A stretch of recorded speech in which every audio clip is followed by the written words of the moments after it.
আজকে আমরা গণপ্রজাতন্ত্রী বাংলাদেশের অন্তর্বর্তীকালীন সরকারের প্রধান উপদেষ্টা জনাব ডক্টর মোহাম্মদ ইউনূস সহ সরকারের পক্ষ থেকে আমন্ত্রিত হয়ে মূলত হেফাজতে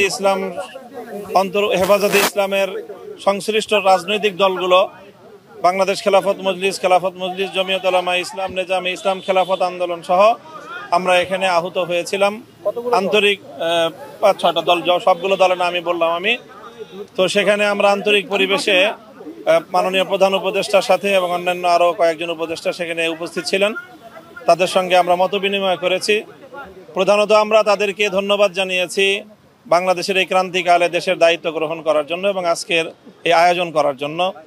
তারপরে আমরা প্রত্যেকটি দল যার যার পক্ষ থেকে আমরা নির্দিষ্ট আমাদের সংস্কার প্রস্তাবনা আমরা উপস্থাপন করেছি। সেখানে মৌলিকভাবে যে প্রস্তাবনাগুলো এসেছে তার মধ্যে বড় একটি হলো নির্বাচন ব্যবস্থার সংস্কার, নির্বাচন কমিশন সহ যাবতীয় বৈষম্যমূলক এবং যে দলীয় যেই একটি ব্যবস্থাপনা বর্তমানে, সেই ব্যবস্থাপনাকে ঢেলে সাজিয়ে আবার নতুন করে যেন একটি নিরপেক্ষ অন্তর্ভুক্তিমূলক নির্বাচনের ব্যবস্থা করা যায়, তার জন্য আমরা আমূল পরিবর্তনের কিছু সংস্কার প্রস্তাবনা এনেছি এবং সারা দেশব্যাপী সকল ভোটাধিকার প্রয়োগকারীদের যেন প্রতিনিধিত্ব জাতীয় সংসদে নিশ্চিত করা যায় সেই ধরনের একটি মৌলিক পরিবর্তনের সংস্কারের প্রস্তাবনা আমরা দিয়েছি। বর্তমান যেই বিদ্যমান যে নির্বাচনী ব্যবস্থা রয়েছে তাতে দেখা যায় যে সর্বোচ্চ 30 থেকে 35% মানুষের প্রতিনিধিত্ব, ভোটারদের প্রতিনিধিত্ব জাতীয় সংসদে থাকে। যারা বিভিন্ন আসনে পাশ করতেছে তারাও দেখা যায় যে তাদের বিপক্ষে ভোটদানকারী ভোটারের সংখ্যাই বেশি তার পক্ষে ভোটদানকারীর চেয়ে। কাজে এই ব্যবস্থাটির আমূল সংস্কার এনে যেন এমন একটি ব্যবস্থা হয় যাতে ম্যাক্সিমাম এবং সকল ভোটাধিকার প্রয়োগকারীদেরই প্রতিনিধিত্ব কোনো না কোনোভাবে যেন জাতীয় সংসদে নিশ্চিত করা যায়।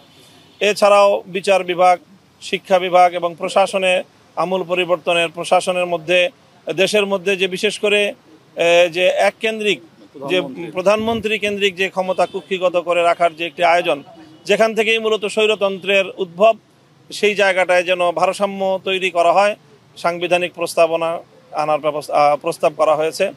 তার মধ্যে সংবিধানে যে আল্লাহর উপর অবিচল আস্থা এবং বিশ্বাসের যে ধারাটি ছিল সেটি বাতিল করা হয়েছে, সেটিকে যেন আবার পুনর্বহাল করা হয়, আবার যেন সাংবিধানিক সেই কিছুটা সংশোধনী এনে পুনর্বহাল করার আমরা দাবি জানিয়েছি। সেই ক্ষেত্রে 2বারের বেশি কোনো প্রধানমন্ত্রী যেন একসাথে পরবর্তীতে যেন তিনি দায়িত্ব পালন করতে না পারেন সেই প্রস্তাবনা আমাদের পক্ষ থেকে ছিল। আর একটু বড় প্রস্তাবনা ছিল যে আমরা জানি হেফাজতে ইসলামের বিভিন্ন আন্দোলনে 2013 সাল, 16 সাল এবং 2021 সালে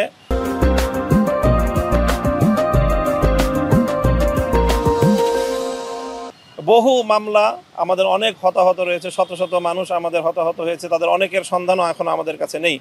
আমরা সেই ব্যাপারে সহযোগিতা চেয়েছি যেন আমাদের সকল শহীদদের এবং নিখোঁজ মানুষদের কোনো একটি নিরপেক্ষ সুন্দর একটি প্রতিবেদন যেন আমাদের সামনে আসতে পারে এবং সকল হত্যাকাণ্ডের যেন বিচারের ব্যবস্থা, বিশেষ করে ট্রাইব্যুনাল গঠন করে হলেও দ্রুত বিচারের ব্যবস্থার যেন লেন্দি কোনো প্রক্রিয়া যেন না যায়, অতি দ্রুত সেই বিচারের ব্যবস্থায়, বিচারের আওতায় যারা মূলত দায়ী এবং তাদেরকে যারা নির্দেশদাতা, যারা সংশ্লিষ্ট ছিল তাদের সকলের জন্য বিচারের একটা আয়োজন করা যায়, সে ব্যাপারেও আমরা দাবি জানিয়েছি।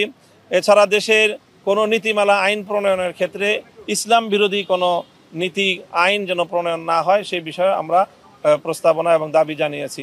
এবং হেফাজতে ইসলামের সকল মামলাগুলো, প্রায় 3 শতাধিক মামলা দেশব্যাপী 2013 সাল থেকে 2021 সাল পর্যন্ত হেফাজতে ইসলামের নেতাকর্মীদের বিরুদ্ধে দায়ের হয়েছে, সেই মামলাগুলো যেন অতি দ্রুত একটি নির্বাহী আদেশের মাধ্যমে এবং আইনি প্রক্রিয়ার মাধ্যমে এটি যেন দ্রুত প্রত্যাহারের ব্যবস্থা হয় এবং সেটির জন্য আমরা 1 মাসের একটি সময় সীমা আমরা ওনার কাছ থেকে চেয়েছি যে 1 মাসের মধ্যেই যেন এই সকল মামলাগুলো যেন প্রত্যাহার করা হয়। তো মাননীয় প্রধান উপদেষ্টা আমাদের সকল দলের বক্তব্যগুলো খুব ধৈর্য সহকারে শুনেছেন এবং অত্যন্ত সৌহার্দ্যপূর্ণ আন্তরিক পরিবেশে আমাদের এই বৈঠক সম্পন্ন হয়েছে।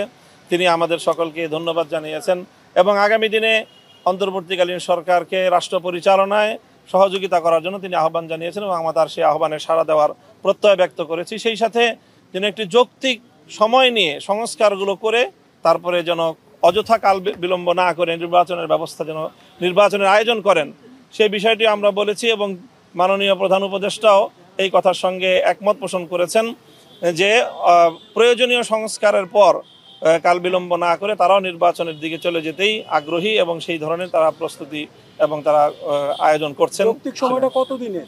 যৌক্তিক সময়টা কতদিনের এই বিষয়ে সুনির্দিষ্ট আমাদের পক্ষ থেকে কোনো বক্তব্য দেওয়া হয়নি এবং সুনির্দিষ্ট কোনো মেয়াদ নিয়ে আমরা আলোচনা করিনি।